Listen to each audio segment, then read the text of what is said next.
안녕하세요. 정문일침 황철중 대표입니다. 자, 이번에는 삼양옵틱스를 보겠습니다. 대표님, 삼양옵틱스를 한번 봐주실 수 있나요? 이렇게 올라오셨는데요. 글이 올라왔는데 한번 보겠습니다. 지금 황 대표가 삼양옵틱스를 이야기하는 것은 종목을 추천하는 건 아니고요. 질문하셔서 거기에 대한 대답으로 한번 제가 제 나름 황 대표의 매매하는 분석하고 어떻게 하는지 그냥 설명해 보도록 할게요. 참고사항으로만 보시기 바랍니다. 삼양옵틱스는 지금 1250원, 어제 대비 한 50원 보합권에서 왔다 갔다 하고 거래도 굉장히 없는 것 같습니다. 조용하죠. 잠잠하고요. 우리가 주가를 분석하는 것은 만약에 내가 이 주식을 사겠다라고 생각해서, 즉 지금은 현재 사진 않았지만 향후 전망을 분석해서 어느 자리에서 샀으면 좋겠는가, 그 다음에 얼만큼 가져갈지, 그 다음에 만약에 잘못되면 어떻게 대응할지, 뭐 이런 기타 등등을 생각해 보려고 주가를 분석하는 거죠. 그 주가 분석을 함에 있어서는 기본적으로 그 회사가 가지고 있는 재무 건전성, 즉 재무제표를 바탕으로 해서 얼마나 이익이 잘 나고 있는지, 이런 부분들을 보는 것을 재무 분석, 즉 가치 분석, 기본적 분석이라고 얘기하죠. 그러니까 삼양옵틱스가 가지고 있는 본연의 모습을 보는 거죠. 그 다음에 그동안 삼양옵틱스가 어떻게 주가의 움직임이 있었는지를 보는 거, 즉 주가, 그러니까 차트 속에서 주가가 표현된 것을 의미 있는 가격대가 어딘지, 그 다음에 지지하자가 어딘지, 변곡은 어딘지, 뭐 기타 등등 채널 뭐 이런 것을 보는 것을 기술적 분석이라고 하죠. 그래서 우리가 주가 분석을 함에 있어서 기본적으로 기본적 분석, 그 다음에 기술적 분석을 항상 언급을 하면서 시작을 하지 않습니까? 그 다음에 이제 정보 분석 이렇게 내용이 나오는 것은 이제 이 회사가 가지고 있는 여기서 이슈, 그 다음에 뭐 뉴스, 그 다음에 이제 테마를 형성해서 가고 있는지 뭐 이런 기타 등등을 보는 게 정보 분석 이렇게 얘기합니다.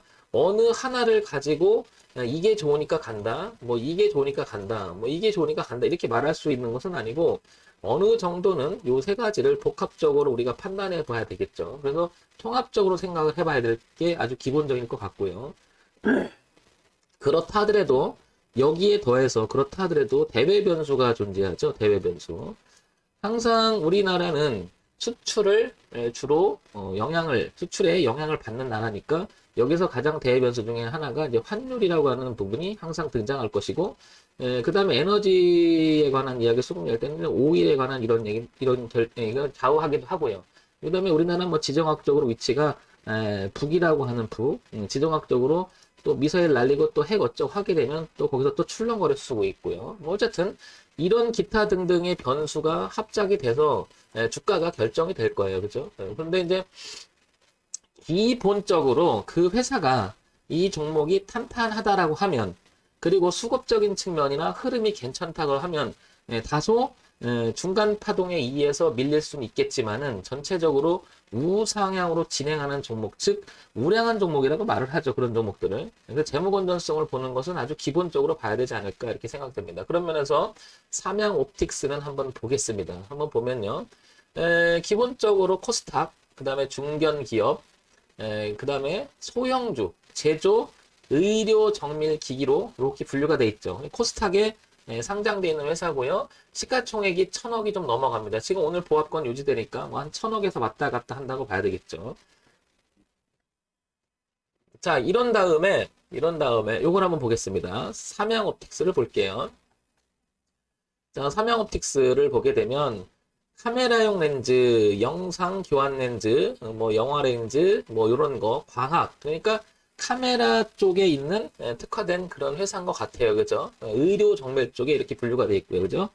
자, 그 다음에 우리가 이제 중점적으로 기본적으로 이 회사가 튼튼한지를 보는 것을 재무 건전성에서 봐야 되겠죠. 여기서 이제 가장 기본이 되는 것은 실적이 어떻는지를 봐야 되는 게 가장 기본이 될 것 같은데, 작년 3, 4분기, 그죠? 그 다음에 4, 4분기, 그 다음에 이제 올해 들어와서 1, 4분기, 2, 4분기를 거치는 매출액 구조를 보게 되면 113억, 그 다음에 127억, 그 다음에 조금 줄었어요. 올해 초반기는 87억. 그렇지만 보시면 매출액이 2분기에 들어서는 급격히 좀 성장을 합니다. 그런데 그것보다도 영업이익과 당기순이익이 상당히 양호한 흐름을 보이면서 이번 분기 실적은 그래도 지난번보다는 많이 좋아졌음을 알 수 있죠. 그죠? 그러니까 뭔가가 삼양오피스는 작년에 웬만한 종목 저점을 찍었을 때 3월달 그죠? 그리고 탄력을 받지 못했지만 그래도 우상향으로 가려고 하는 모습은 좀 나오는데요. 일단 주봉을 보게 되면 이 대추세를 넘어가지는 못했어요. 그죠? 그래서 한번 걸려줍니다. 여기서. 그래서 우리가 이제 이런 걸 같이 보는 것은 뭘 보는 거죠? 그래서 기술적 분석이라고 얘기하고 그 가격이 어떻게 움직이는지를 살펴보는 것도 매우 중요하기 때문에 이제 이렇게 같이 병행해서 보는데요. 매출액 구조는 분기 실적은 좋았는데 생각보다 주가는 탄력적이지 못한 것 같아요. 그죠? 그런 이유를 단기적 구조에서 보게 되면은 이 부분은 분명히 그래도 올라가지만 생각보다 작년에 저점을 찍고 웬만한 종목 이렇게 많이 가 있어요. 그죠? 코스피는 당연히 이렇게 사상 고가를 가고 이런 형태가 돼 있지만 얘는 상대적으로 덜 간 느낌이 듭니다. 그죠? 가긴 가는데 뭔가 덜인 느낌이 들죠. 그만큼 주가는 탄력적이지 못했다. 이렇게 보여주면 수급적인 측면에서도 보게 되면 거래량도 보면 그다지 이렇게 지금 거래도 그렇게 많지 않고요. 그죠? 그러니까 뭔가가 액션이 보여주는 모습이 여기서 올해 4월 달에 한번 머리를 들 때 이때 피크를 칠 때 그리고 나서 6월 달에 넘어가지 못한 이 부분이 있긴 하지만은 전체적으로 보게 되면 거래가 약간 탄력적이지 못했다. 이런 면에서 보면 수급적인 측면이 좀 부족한 게 아닌가 이렇게 보여지는 거죠. 그러면 여기서 뭔가 거래량이 좀 등반을 해줘야 되는데 그러지 못한 부분이 좀 아쉽다. 차트 속에서 보게 되면은 부딪히는 대추세의 저항값을 지금 부딪히고 있고 그 다음에 수급적인 측면에서도 그다지 많지는 않은 것 같고요. 그죠? 그러나 여기서 거래가 있던 지점, 거래가 많이 일어났던 지점을 한번 뒤돌아보게 되면 그 위에서 논다는 것은 긍정적인 거죠. 근데 여기는 깨고 싶어 하지 않은 모습이 분명히 보입니다. 그죠?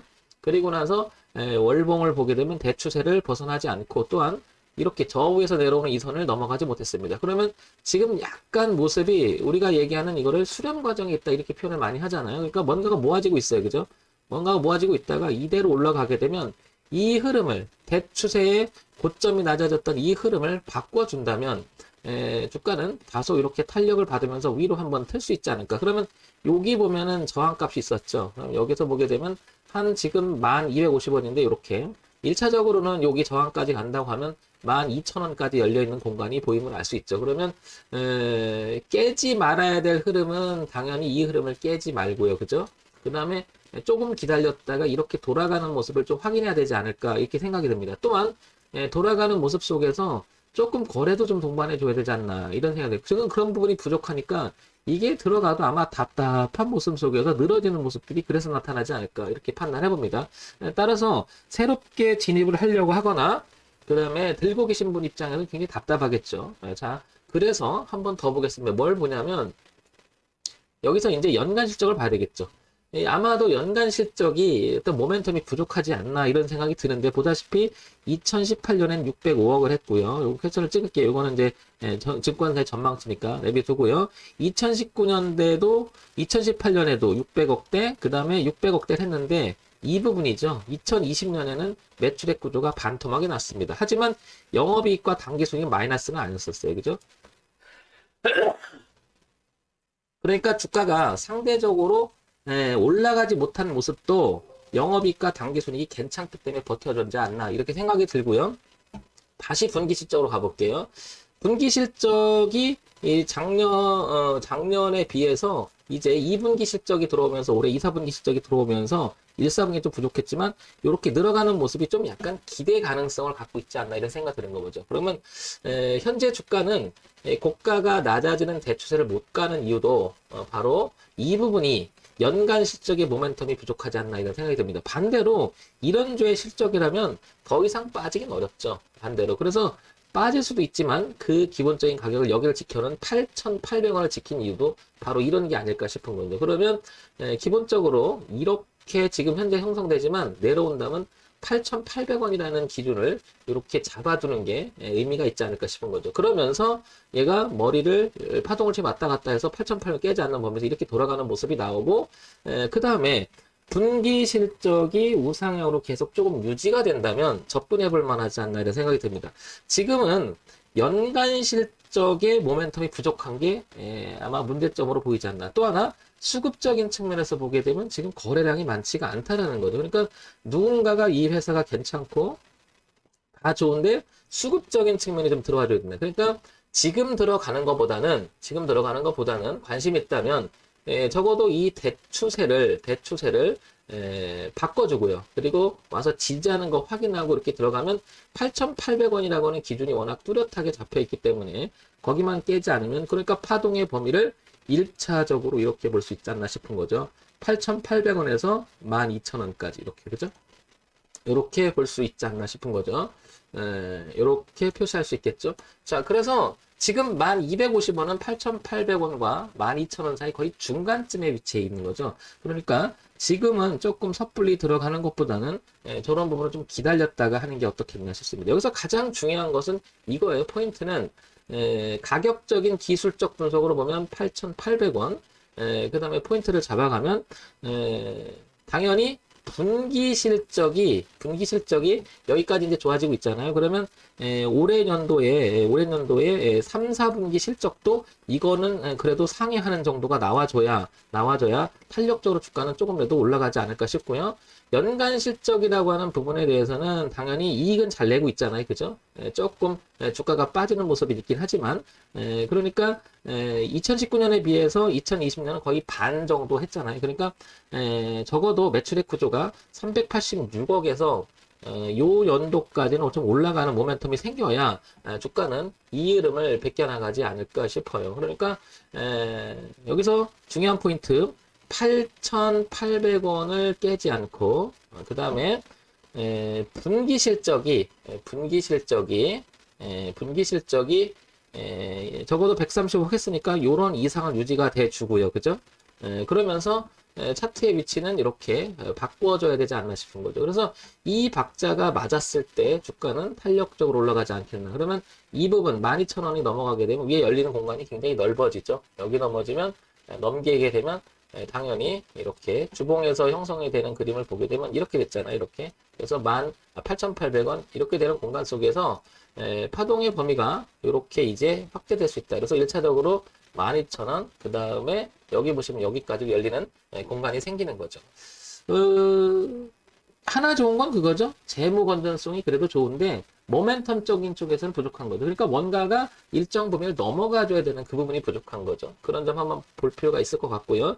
자, 그 다음에 시장에서 어떤 이야기가 오고 가는지 볼까요? 삼양 옵틱스 보게 되면 상반기 실적 고공행진 신규 사업 본격화 이런 내용 있죠. 그러면은 어쩌면 이 실적이나 이런 부분들을 지금 현재 무슨 신규 산업 복격한다고 이렇게 나오잖아요. 기사가 나오는 것은 뭔가 사업을 다 확장시키면서 한번 위쪽으로 깨보려고 그래서 지켜볼 수도 있겠잖아요. 그죠?